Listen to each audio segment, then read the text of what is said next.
This year at CES 2018, Bang & Olufsen announced their H9i and H8i headphones, and their slightly redesigned versions of their previous H9 and H8 headphones.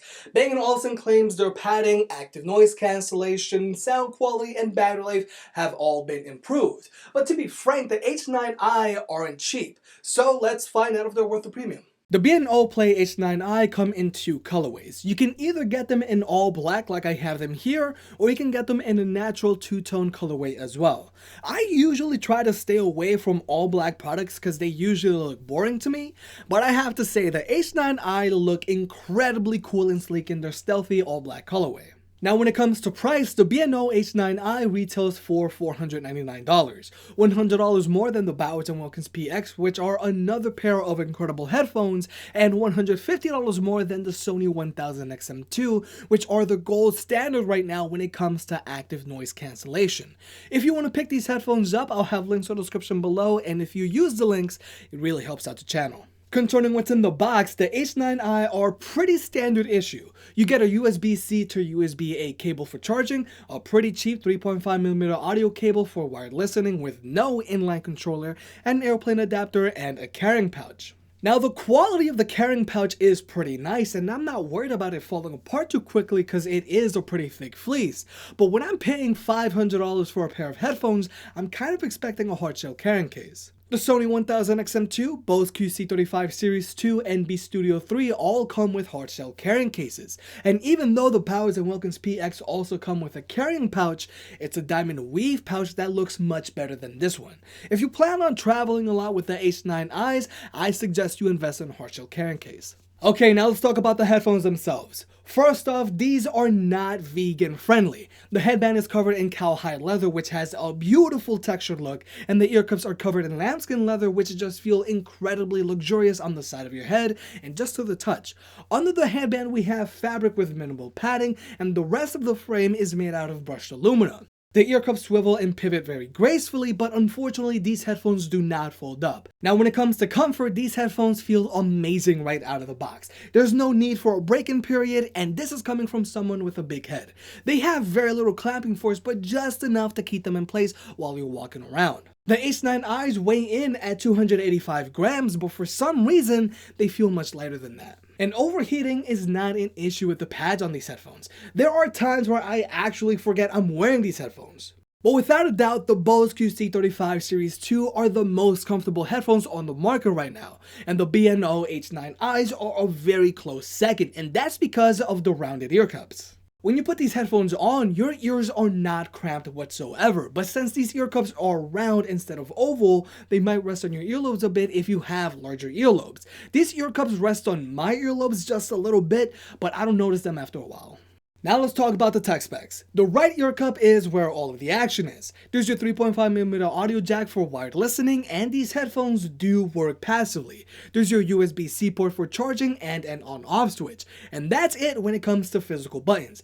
Everything else is controlled with the touchpad on the right ear cup. You swipe down to turn your active noise cancellation on or off. You swipe up to turn transparency mode on or off, which is similar to Sony's ambient sound mode. You tap once to play or pause your music. You swipe forward to skip a track, and you swipe backwards to go back a track. These touch controls work well and are accurate for the most part, but there are hiccups here and there. Adjusting the volume with the touch controls is a pain in the neck though. In order to adjust the volume, you have to do circles on the touchpad, but you have to place your finger just right on the touchpad, and it takes forever to raise or lower the volume. And sometimes it just doesn't work, so I usually just end up whipping out my phone and adjusting the volume from there.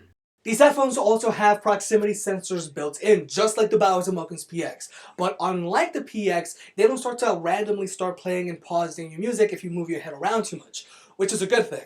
When you take these headphones off, they'll automatically pause your music, and when you put them back on, they'll start playing again.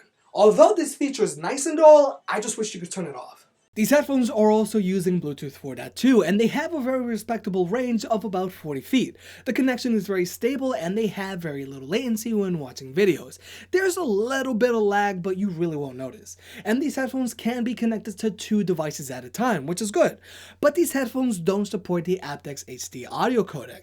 If you're an iPhone user, it won't matter to you, but I know that for some people, it does matter. Now, when it comes to battery life, the H9i are a little below average. In my testing with ANC and Bluetooth turned on, I averaged 20 hours of playback time with the volume set at 50%, and with ANC turned off, I averaged 24 hours of playback time. Although these numbers are a little higher than what B&O advertises, the average battery life for ANC headphones these days with ANC and Bluetooth turned on is 25 hours of playback time. Bang& Olufsen also doesn't have official quick charging numbers for these headphones, but I found that charging them for 15 minutes from a dead battery will get you about 2.5 hours of playback time. And that's pretty good, and it does help make the shorter battery life not that big of a deal.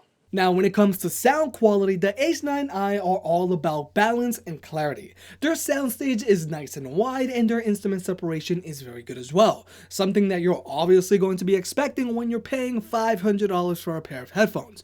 The low ends are nice and deep, and they do a good job of not muddling the rest of the sound if the bass really gets going. But don't expect any head-thumping bass. The highs are also very clear, and there's almost never any tinning. For the most part, these headphones have a flat sound signature, but you can go into the B&O Play app and adjust their EQ a bit. You can choose from their presets or you can make your own. Personally, I like to have mine on the excited side because it gives the headphones a good amount of bass, but vocalists are still front and center. Regarding their noise cancellation, it's pretty good. They do a very good job of blocking out both constant sounds like road noise, and they also do a good job of blocking out chatter. But the noise cancellation on the H9i does cause a little bit of pressure on your eardrum. Not a whole lot like the Bose QC35 where it's unbearable for some people like myself, but you will notice it if you're not playing music. But if you're playing music with the noise cancellation turned on, then you won't notice it whatsoever.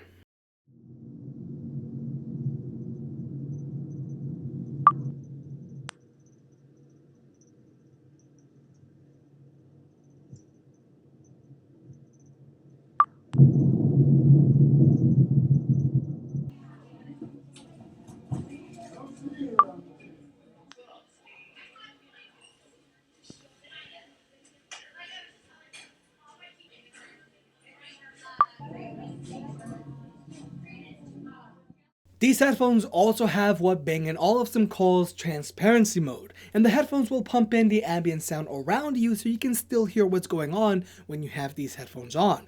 This feature is useful if you're walking around in the city.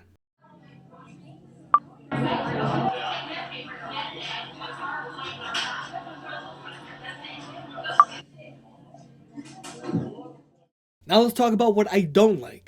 Even though the H9i are beautifully designed, I think Bang & Olufsen could have done better when it comes to these headphones UI and phone application.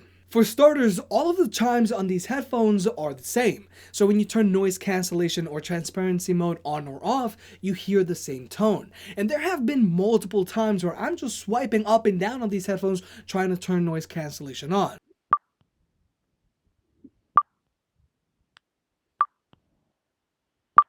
If the headphones used a different tone for each setting, or if they outright told you noise cancellation on or noise cancellation off, then there wouldn't be as much confusion. I also think Bang & Olufsen should bring more functionality to their app. You should be able to toggle your noise cancellation and transparency mode settings straight from your phone. I also want to be able to adjust how much noise cancellation and how much ambient sound I want on these headphones. And like I said earlier, I wish these headphones came included with a hardshell carrying case. But I do feel that Bang & Olufsen can and should bring the extra app functionality and verbal readouts through a software update. And here's the microphone test on the Bang & Olufsen H9i headphones. And I think it sounds pretty good. But this audio clip is being recorded by the microphone on the H9i headphones, so you can be the judge of that. So to wrap things up, if you're somebody that likes the finer things in life, I think you'll be happy with the Bang & Olufsen H9i headphones. They're very comfortable to wear, they look great, they sound very good, and their noise cancellation is very solid. They do have a little bit of cabin pressure, but it's nowhere as harsh as the Bose QC35. Their battery life is a little below average, but their unofficial quick charging does help compensate a bit. I just hope Bang & Olufsen pushes out a software update that improves the UI on these headphones and brings some extra functionality to their app. But for sure, the H9i's have earned a slot in my top 5 favorite headphones. Hey, if you enjoyed the video, please like and subscribe. It helps out more than you realize. For more product reviews and deal alerts, check out jimcaddy.net. If you want to support the channel, pick up a shirt. And I'll catch you next time.